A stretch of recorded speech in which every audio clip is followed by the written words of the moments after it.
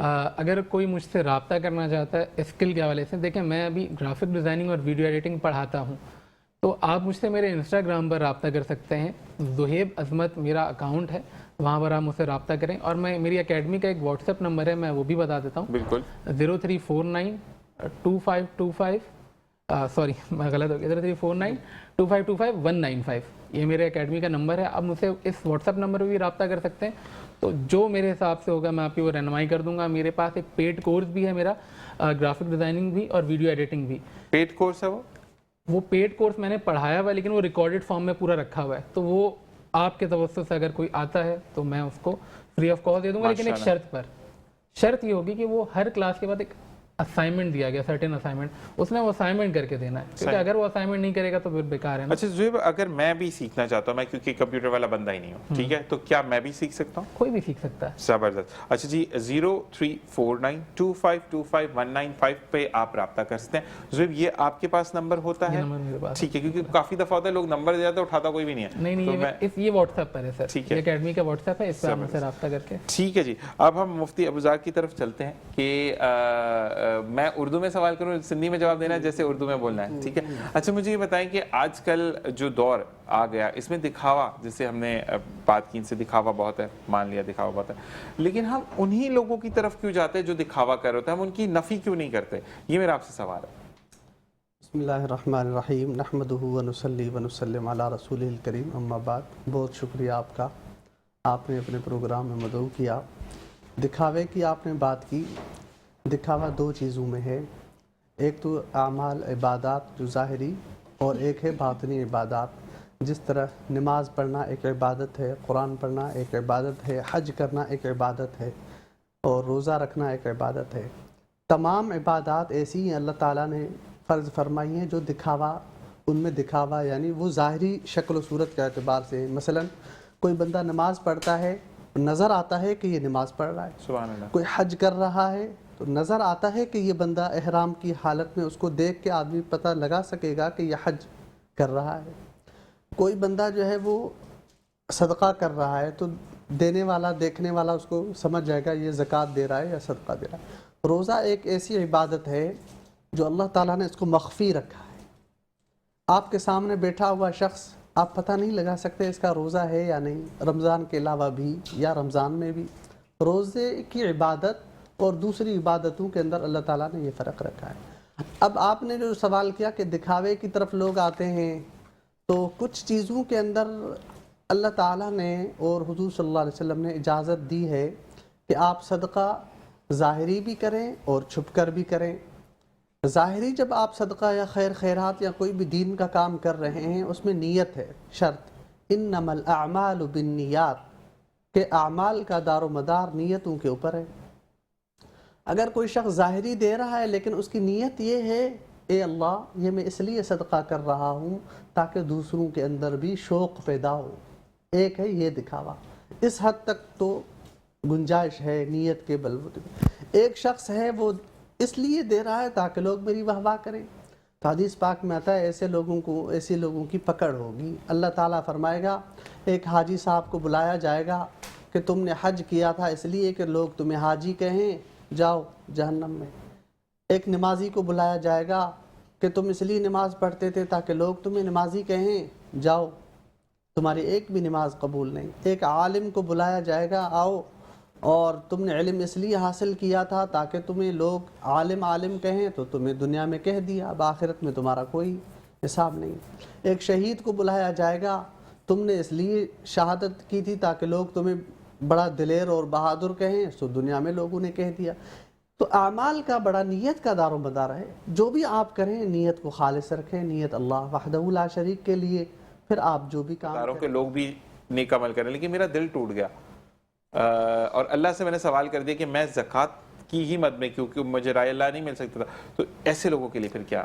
ایسے لوگوں کے زکوٰۃ کا دینے کا جہاں تک تعلق ہے، زکوٰۃ کا دینا یہ اس شخص کو دی جاتی ہے جو واقعتاً مستحق ہو، اور اس کو بتا کر دی جائے، یہ زیادہ بہتر ہے. شریعت کا حکم بھی یہی ہے، اس کو بتا کر دی جائے زکوٰۃ. کیونکہ اس کو بتا کر تاکہ وہ پتہ چل جائے گا کہ مستحق ہوگا تو وہ لے لے گا اور اس کا حق اس کو مل گیا، یہ اس کی ہے. اگر مستحق نہیں ہوگا تو وہ بول دے گا کہ میں مستحق زکوٰۃ کا نہیں ہوں، آپ مجھے ہدیے کی صورت ضرورت مند ہوں لیکن زکوٰۃ کا مستحق نہیں ہوں، آپ مجھے صدقے کی مد میں دیں یا ہدیے کی صورت میں آپ دیں اسی پیسوں کو. تملیک بنانا زکوٰۃ میں شرط ہے، مالک بنانا زکوٰۃ میں شرط ہے. اور اس میں ایک بات میں اور بھی ایڈ کرنا چاہتا ہوں، آج کل یہ جو دسترخوان چل رہے ہیں تو اس میں لوگ زکوٰۃ کے پیسے دیتے ہیں، دینے چاہیے، لیکن اس میں مالک بنانا شرط ہے.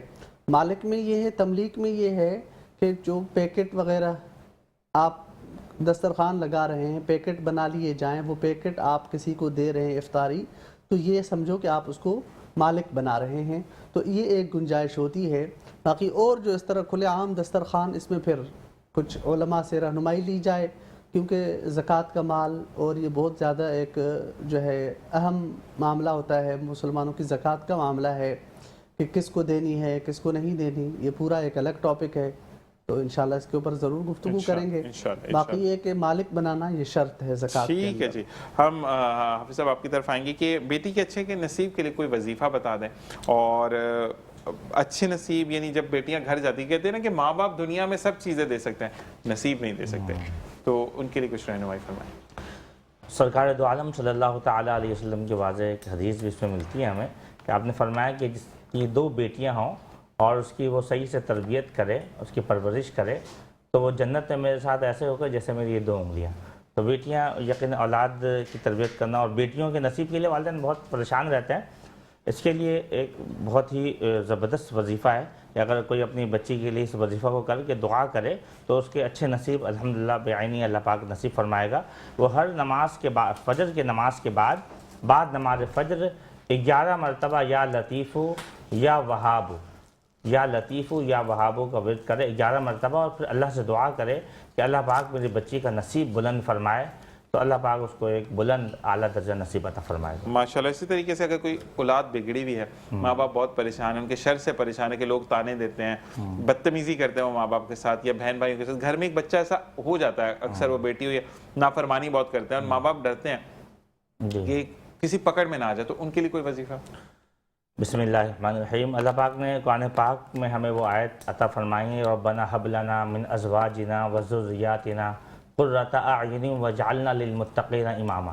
اگر کسی کی اولاد بگڑی ہوئی ہے، نافرمانی میں مبتلا ہے، تو یہ دعا اگر کوئی بعد نماز فجر 100 مرتبہ اختیار کرے اور اپنے اولاد کے لیے دعا کرے کہ اللہ پاک اس کو مطیع و فرما بردار بنا دے، جیسے کہ اس دعا میں ربنا ھب لنا من ازواجنا، یا اللہ مجھے میری بیویوں کو، وذریاتنا میرے اولاد کو، قرۃ اعین میرے آنکھوں کی ٹھنڈک بنا، اور فرمایا مجھے ان متقیوں کا امام بنا، تو ان کو تقوی نصیب کر، پھر مجھے ان کا امام بنا. تو اللہ پاک سے امید رکھے، دعا کرے اولاد کے لیے. اولاد کی تربیت میں ماں باپ آج کل بہت ساری چیزیں تو کرتے ہیں، دعائیں نہیں کرتے، ان کے لیے دعا کرنے کا ٹرینڈ نہیں ہے ہمارے یہاں. تو اگر کوئی 100 مرتبہ اس کو پڑھے باقاعدہ اور باقاعدہ اللہ سے دعا کرے، تو کوئی عجب نہیں ہے کہ اولاد میں ایسی تبدیلی نظر آئے گی، ایسی فرمانبرداری نظر آئے گی جس کی سوچ نہیں. اور معاشرتی بدعنوانی اور دشمنوں کے شر سے بچاؤ کے لیے کوئی وظیفہ؟ بسم اللہ الرحمن الرحیم. معاشرتی جو آج کل معاشرتی اس طرح کے مسائل ہیں کہ ایک دوسرے پہ لوگ جادو کر دیتے ہیں، اور اس کے لوگوں کے شر سے بچنے کے لیے تو اس پر جو ہمیں وظیفہ ملتا ہے، سورہ ناس اور سورہ فلق کوئی تلاوت کرے صبح شام 3 مرتبہ، 3 مرتبہ صبح اور 3 مرتبہ شام کوئی اس کو پڑھے اور دم کر لے. اور رات کے وقت یہ بھی حدیث پاک میں موجود ہے کہ سورہ ناس اور سورہ فلق پڑھ کر تو اپنے ہاتھوں پر دم کرے اور اپنے پورے جسم میں اس کو پھیر لے. تو کوئی عجب نہیں ہے کہ وہ ہر طرح کے شر سے اور جادو سے، مسائل سے، آج کل یہ بڑے حسد کا بڑا مسئلہ ہے ہمارے معاشرے میں، تو حسد سے بھی اللہ پاک اس کو محفوظ فرمائے گا. ان دعاؤں کو اپنے ساتھ رکھیں. دوبارہ ریپیٹ کر رہے ہیں، سورہ ناس اور سورہ فلق صبح اور شام. صبح اور شام کی ڈیفینیشن سمجھ لیجیے گا کہ صبح کس وقت کو کہتے ہیں، شام کس وقت کو کہتے ہیں، اس کے مطابق اس کو پڑھیں. انشاءاللہ ہر طرح کے شر سے محفوظ رہیں گے. ماشاءاللہ. اسی کے ساتھ زہیب عظمت آپ کی طرف آتے ہیں کہ آپ جب انٹرنیشنل مارکیٹ کو کمپیٹ کرتے ہیں تو آپ کو انگریزی آنا ضروری ہے. تو کیا ہے کہ اگر کسی کی انگریزی کمزور ہے لیکن اس کو کام میں بہت زیادہ سکلز ہیں تو وہ کام کر سکتا ہے؟ دیکھیں، میں اگر آپ اس مارکیٹ میں جا کر کام کریں تو آپ کے لیے بہت ضروری ہے کہ آپ وہ زبان سیکھیں. جب تک آپ کلائنٹ کے مسئلے کو سمجھیں گے نہیں، آپ اس مسئلے کو سالو کیسے کریں گے؟ ٹھیک ہے. دیکھیں، آج کل نا بہت چیزیں آ گئی ہیں جس کی وجہ سے ہمارے لیے بہت آسانی ہو گئی ہیں. اگر زیادہ تر کلائنٹ کال پہ نہیں آتے ہیں، وہ میسیج پر ہی کمیونیکیٹ کر کے ہم ان کو سارٹ آؤٹ کر سکتے ہیں. تو اگر کوئی کلائنٹ آپ کو انگریزی میں میسیج کرتا ہے، آپ سیدھا اس کو چیٹ جی پی ٹی میں جائیں، اس کو پیسٹ کرو اور لکھیں بھائی مجھے اردو میں سمجھا دو، اور اپنا پیغام لکھنے کے بعد چیٹ جی پی ٹی کو کہیں کہ بھائی اس کو تم انگلش میں کنورٹ کر دو. تو آج کل نا اے آئی کے تھرو ہم اپنے کام کو بہت آسان کر سکتے ہیں. کون سا سافٹ ویئر ہے؟ چیٹ جی پی ٹی، ایک online chat G P T. جی ٹھیک ہے جی. ہم بالکل دیکھیں یہی چیز ہوتی ہے کہ جب پڑھا لکھا کوئی ہمارے ساتھ بیٹھتا ہے جو اپنی چیزوں پر کمانڈ رکھتا ہے. تو تھینک یو زہیب عظمت آپ کا کہ آپ موجود ہیں یہاں پہ. ہم دوبارہ مفتی صاحب کی طرف آئیں گے. مفتی صاحب مجھے یہ بتائیں کہ ہم جو فدیہ ہوتا ہے یہ رمضان میں آپ مڈ میں یا سٹارٹنگ میں نہیں دے سکتے؟ ہم بغیر کہتے ہیں نا کہ پورا رمضان گزارنے کے بعد عید ملنے کے بعد جا کے فدیہ دیتے ہیں. تو کیا یہ ضروری ہے کہ آپ عید فطر ادا کرنے کے بعد جو ہے نماز عید الفطر ادا کرنے کے بعد آپ جو ہے وہ فدیہ دے سکتے ہیں؟ اس سے پہلے بھی آپ نے رمضان کا جو فدیہ دینا ہے وہ آپ کو ایک چارٹ تو آ جاتا ہے نا، کشمش کے مطابق اتنا، گندم کے مطابق اتنا، کھجور کے مطابق اتنا. تو آپ وہ سٹارٹنگ یا مڈ میں بھی دے سکتے ہیں؟ اور کیا یہ کسی ایسے شخص کو دے سکتے ہیں جو کہ حیثیت نہ رکھتا ہو، اس کے گھر میں فاشی ہو، مطلب مالی مسائل ہوں، ان کے گھر میں بدحالی ہو اور ان کے گھر پہ راشن نہ ہو؟ تو کیا ایسے لوگوں کو بھی دیا جا سکتا ہے؟ حضرت جو صدقہ فطر کی فدیے کی بات ہے وہ رمضان کے درمیان میں بھی دے سکتے ہیں اور آخر میں بھی دے سکتے ہیں. اس کا جو درست وقت ہے نا وہ رمضان کے بیچ میں ہی اس کو ادا کر دیا جائے یا آخری عشرے کے اندر بھی ادا کر دیا جائے زیادہ بہتر ہے. عید کی نماز سے پہلے ادا کرنا ہے. اکثر دوست احباب یہ غلطی کرتے ہیں کہ عید کے بعد دے دیں. عید کے بعد کا کیا فائدہ؟ لیلۃ الجائزہ ایک رات آتی ہے جب روزے ختم ہو جاتے ہیں، آخری رات جس کو ہم چاند رات کے نام سے مشہور کرتے ہیں، تو اس رات کے اندر ہی ہم دے دیں یا اس سے ایک رات پہلے دے دیں. لیلۃ الجائزہ والی رات عموماً یہ ہوتا ہے کہ لوگ بازاروں کی طرف چلے جاتے ہیں، دیگر جو ہے اعمال کی طرف چلے جاتے ہیں، اور صدقہ فطر یہ فدیہ ہے ہی اس لیے تاکہ جتنے بھی روزے رکھے گئے ہیں، جتنی بھی عبادات کی گئی ہیں رمضان میں، جو کچھ اس میں کمی پیشی رہ جاتی ہے تو یہ اس کو پورا کرنے کے لیے یہ فدیہ ہوتا ہے. سبحان اللہ. تو اس لیے ضروری ہے تاکہ آپ رمضان کے مڈ میں بھی دے سکتے ہیں، آخری عشرے میں دے دیں، بلکہ عید سے پہلے 1 2 دن 3 دن پہلے آپ دے دیں. دوسرا آپ نے جو سوال کیا کہ جس کے پاس راشن نہیں ہے، جس کے پاس گھر میں وسائل نہیں ہیں ان کو دے دیں جو مستحق ہیں. اور ہر بچے کے اوپر جو عید کے دن فجر نماز صبح صادق سے پہلے جو بچہ پیدا ہوا اس کے اوپر بھی صدقہ فطر فدیہ واجب ہے، اس کا بھی ادا کریں. اپنا بہن بھائیوں کا سب کا پہلا حق قریبی رشتہ داروں کا ہے. اپنے اڑوس پڑوس میں قریبی رشتہ داروں کو دیکھیں، جو کوئی مستحق ہے اس کو صدقہ فطر دے دیں. اچھا مجھے ایک چیز اور پوچھنی ہے جو پھر اب وقت ختم ہو گیا ہمارا. مجھے یہ بتائیے گا کہ آپ جو ہیں بالکل جی انہی کی کلام سے ہم ختم کریں گے. میں صرف آپ سے یہ جاننا چاہوں گا کہ جو لوگ آج کل مارکیٹ کے اندر ڈیجیٹل مارکیٹ میں جہاں ہم اپنے لیے کام بھی ڈھونڈ سکتے ہیں، وہیں پر حضرت علی رضی اللہ تعالیٰ عنہ نبی کریم صلی اللہ علیہ وسلم کے نام سے اپنی باتیں لکھ کر اور اوپر یہ پیسٹ کر دیا جاتا ہے. تو مجھے ذرا اس کے بارے میں بتائیں کہ فرض کریں میں نے پڑھ لیا، مجھے نالج نہیں تھی اور میں نے وہی بات بتائی جو کہ منفی رجحان ڈالتی تھی، تو میں کتنا گناہ گار ہوں؟ اور لکھنے والا تو ہے ہی گناہ گار، اس نے تو ایک شر پھیلا دیا، لیکن میں کتنا گناہ گار ہوں جب تک مجھے پتہ نہیں ہے. حضور صلی اللہ علیہ وسلم کے اوپر جو کوئی جان بوجھ کر عمدن جھوٹ باندھے، جھوٹ بولے، کس کے اوپر جھوٹ بول رہا ہے یہ سوچنے کی ضرورت ہے. یہ آقا نامدار حضور سرور کونین صلی اللہ علیہ وسلم کی ذات گرامی پر جھوٹ بول رہا ہے. کیوں؟ ایک چیز آقا نے بیان ہی نہیں فرمائی، تم کہنے والے کون ہوتے ہو؟ تم کیوں کہہ رہے ہو؟ اس طرح کی پوسٹ شیئر کی جاتی ہیں فیس بک وغیرہ پہ اور سوشل نیٹ ورک پہ، اس کو شیئر کیا جاتا ہے بغیر تحقیق کے، بغیر تصدیق کے. آپ کوئی بھی چیز شیئر نہ کریں. کوئی چیز لکھا ہوا ہے حضرت علی کا قول اور فرمان نبوی اور اس کو شیئر کیا گیا، پتہ نہیں بات صحیح ہے یعنی اس کی تصدیق لازمی ہے. آپ دیکھیں اس میں حوالہ نمبر لکھا ہوا ہے، حدیث نمبر لکھا ہوا ہے تو ٹھیک ہے، پھر اس کی بھی تصدیق کریں. اکثر لوگ ایسے ہی حوالے جو کاپی پیسٹ کرنے والے ہوتے ہیں، جو لگانے پوسٹ بنانے والے، وہ یہ بھی چیز ڈال دیتے ہیں فلاں حدیث فلاں. تو علماء سے رہنمائی لی جائے. آپ اپنے علماء سے رابطہ رکھیں، ائمہ مساجد کے ساتھ علماء اکرام سے رابطے میں رہیں، اچھے لوگوں سے، ان سے آپ پہلے تصدیق کروائیں اس چیز کی. جو تصدیق کے بغیر کوئی آپ صلی اللہ علیہ وسلم نے فرمایا انسان کے جھوٹا ہونے کے لیے اتنا ہی کافی ہے کہ بغیر تصدیق کے اپنی بات کو پھیلا. ایک واقعہ میں شیئر کروں گا جو کہ ٹی وی ایک اچھا میڈیا ہے کہ ہمیں میڈیا نے کہ ہم کچھ چیزوں کو بہت عام کر دیتے ہیں. آفس میں ایک بندے نے بات کر رہا تھا اور یقین کریں کہ میٹنگ میں سے ہمارے بھائی اٹھے تھے اور مجھے آواز نہیں آئی تھی، تو وہ حافظ نہیں ہے لیکن وہ پھر بھی اٹھے اور انہوں نے کہا کہ یہ چیز تو غلط ہو رہی ہے. تو چنانچہ دریافت کیا تو انہوں نے کہا کہ حضرت علی رضی اللہ تعالیٰ عنہ نے فرمایا ہے، یہ نیٹ سے اس بندے نے پڑھا اور کوئی اس نے 2 سال سے لوگوں کو ترغیب دے رہا تھا کہ حضرت علی رضی اللہ تعالیٰ نے استغفر اللہ استغفر اللہ استغفر اللہ، اللہ مجھے معاف کرے، کہ اگر آپ کی بیوی سو گئی ہے تو پڑوس کی بیوی سے بھی آپ سالن مانگ کے کھا سکتے ہیں، کیونکہ بیوی تو بیوی ہوتی ہے، وہ اس کی بیوی ہے، یہ آپ کی بیوی ہے، کھانا تو بیوی بناتی ہے. تو مقصد یہ ہے کہ ڈس نالج کرنا کسی کو کہ آپ وہ چیز پھیلا رہے ہیں، یہ بیراروی کی طرف لے کے جا رہی چیز. تو یہ آپ سے پوچھنے کا، کیونکہ آپ مفتی ہیں ماشاءاللہ، تو ایسے لوگوں کا انجام کیا ہے جو کہ یہ فضول سی چیزیں لکھتے ہیں؟ غلط چیزیں منسوب کرنا حضرت علی سے، کسی اور صحابی سے یا حضور صلی اللہ علیہ وسلم سے. آپ نے فرمایا جو شخص غیر جان بوجھ کر جھوٹ باندھتا ہے، تہمت باندھتا ہے، ایک چیز منسوب نہیں ہے، جان بوجھ کے منسوب کرتا ہے، اس کا ٹھکانہ جہنم ہے. لہٰذا ہمیں ایسی چیزوں سے بچنا چاہیے اور احتیاط کرنی چاہیے. علماء اکرام سے رابطہ کرنا چاہیے کہ ہر حدیث کی، ہر اقوال جو بھی صحابہ کے اقوال ہیں، حضرت علی رضی اللہ عنہ کے اقوال اکثر چلتے ہیں، ان کی بھی تصدیق لازمی ہے، اور ہر ایک چیز کے اندر تصدیق لازمی ہے، اور بہت زیادہ ضروری ہے اس چیز کی تصدیق کرنا ہر معاملے میں۔ اچھا، ایک منٹ ہمارے پاس موجود ہے، پھر ہمیں ان سے پوچھا۔ ایک سوال میرا ہے کہ آج کل جی ماڈرن مائیں اور جو باپ ہیں وہ یہ کہتے ہیں کہ ہم بچوں کو فورس نہیں کر سکتے، ہم کھلا ماحول ہے، روزہ رکھیں نہ رکھیں ان کی مرضی ہے، اگر وہ بھوکا نہیں رہ سکتے تو ہم ان کو سٹریس یعنی تناؤ نہیں دینا چاہتے، تو ایسے ماں باپ کے لیے کیا حکم ہے؟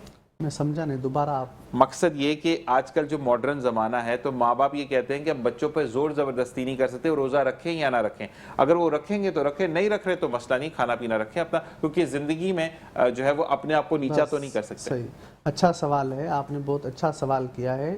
بالکل ماڈرن زمانہ ہے، اور اسلام آپ سے زیادہ ماڈرن ہے۔ لا اکراہ فی الدین، دین میں کوئی تنگی نہیں، دین میں کوئی جبر نہیں، دین آزاد ہے۔ اسلام کمپلیٹ کوڈ آف لائف، اسلام مکمل ضابط حیات ہے، مکمل زندگی گزارنے کا طریقہ ہمیں اسلام سکھاتا ہے۔ تو روزہ رکھنا، آدمی بچہ بالغ ہو گیا، عاقل ہو گیا، بڑا ہو گیا، اب یہ اس کے اوپر فرض ہے۔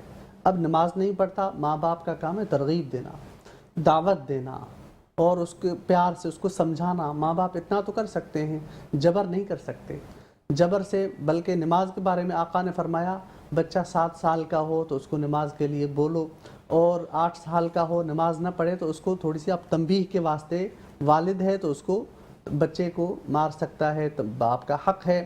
تو اسی طرح روزہ نہیں رکھتا تو تنبیہ کے واسطے اس کی تنبیہ کی جا سکتی ہے، لیکن فرض تو اس کے اوپر ہے، نہیں رکھے گا اس کو سمجھانا چاہیے، تعلیم دینی چاہیے، بیٹا آپ کے اوپر فرض ہے، اگر آپ نے نہیں رکھا تو گناہ آپ کو ملے گا، اور نیک اعمال کرے گا بیٹا تو اپنی جنت سنوارے گا، اگر نہیں تو فرض ہے نماز بھی، روزہ۔ اسی کے ساتھ مفتی صاحب کا بہت بہت شکریہ کہ آپ تشریف لے کر آئے، آپ سے ہم کلام کے ساتھ ہم اختتام کریں گے۔ آپ کا بہت شکریہ حافظ صاحب، اور محمد زہیب عظمت آپ کا بہت بہت شکریہ۔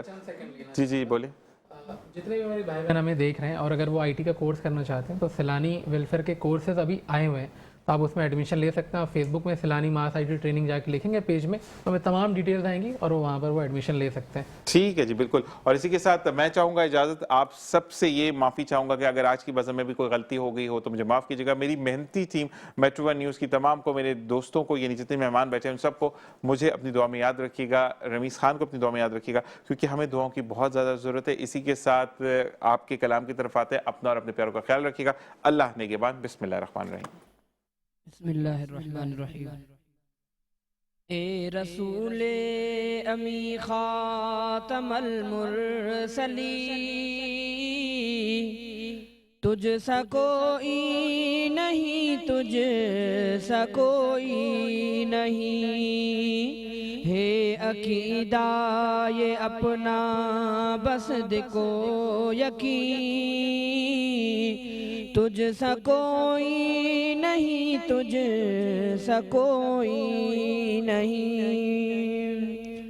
اے ابراہیمی و ہاشمی خوش لقب، اے تو عالی نسب، اے تو اعلیٰ حسب، دودھ مانے قریشی کے در سمی، تجھ سا کوئی نہیں، تجھ سا کوئی نہیں، اے رسول امی خاتم المرسلین، تجھ سا کوئی نہیں، تجھ سا کوئی نہیں، دست قدرت نے ایسا بنایا تجھے، جملہ اوصاف سے خود سجایا تجھے، دست قدرت نے ایسا بنایا تجھے، جملہ اوصاف سے خود سجایا تجھے، اے ازل کے ہنسی، اے ابد کے ہنسی، نہیں تجھ